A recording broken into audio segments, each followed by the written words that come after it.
We're Berber and Frederik.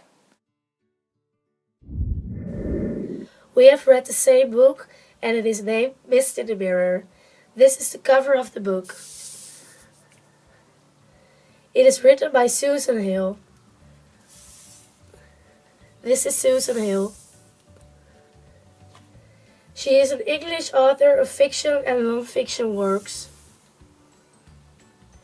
She was appointed Commander of the Order of the British Empire in the 2012 Birthday Honours for Services to Literature, CBA.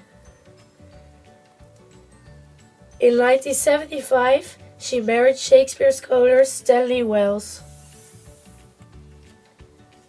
Their first daughter, author Jessica Ruston, was born in 1977.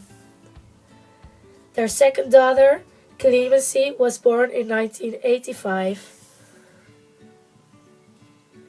A middle daughter, Imogen, was born prematurely and died at the age of 5 weeks.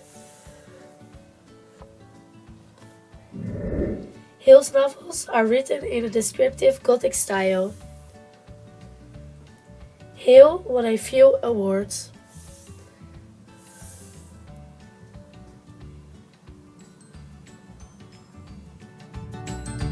The book is about a man called James Monmouth. After having spent nearly all his life abroad, he returns to England, the country where he spent the first 5 years of his life and of which he had no memories. He plans to research a book about the explorer Conrad Vane, who had long fascinated him and whose travels he has retraced. From the moment he arrives at London Cross Keys Inn, odd things begin to happen. Seemingly trivial matters terrify him. A strange boy stands in the street gazing at him, and person after person advises him stay well clear of anything concerning Conrad Vane. While reading the book, we both remarked some parts in the book which you recognize immediately. For example, at the beginning of the book, he's talking about the British rain.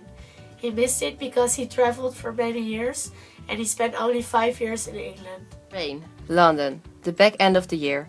But to me it was delightful and infinitely strange. There had been no such rain in Africa, India, the Far East, those countries in which I had spent as much of my life as I could remember.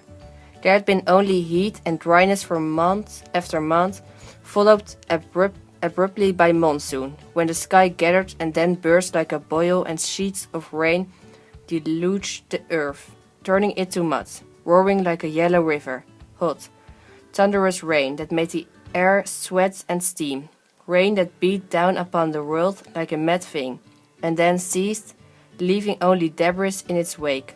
I had heard occasional visitors from England speak of this blessed, steady, gentle rain, and at such times a faint half-memory, like the shadow left by a dream, stirred and came almost to the surface of my consciousness, before drifting out of reach again, and now I was here, alone in that London rain, in the autumn of my 40th year. In our summary of the book, we spoke about a strange boy who is staring at James. We will outread the dialogue in which he sees the little boy for the first time. As I stood, getting my bearings, studying the houses about me, my eye was caught by some slight movement at the corner, and I glimpsed a figure. It seemed to be that of a boy, some 12 or 13 years old, thin, with a pale face above a dirty, collarless shirt. For a second, no more, I saw him look full at me, and then pass me quickly, as if anxious or afraid to meet my eye. But then I saw the sun, having flared up again suddenly against the windows, was the next second extinguished, snuffed out like a candle, as it sat behind streaked storm clouds. When I looked back, the boy was gone. I suppose disappeared up the slit between the houses, and the narrow street was in darkness. Our opinion of the book. We chose this book because the summary on the back of the book appealed to us. We've read the same book so that we could talk about the book together. It was a good and mysterious book and it is highly recommended. We hope you enjoyed our presentation.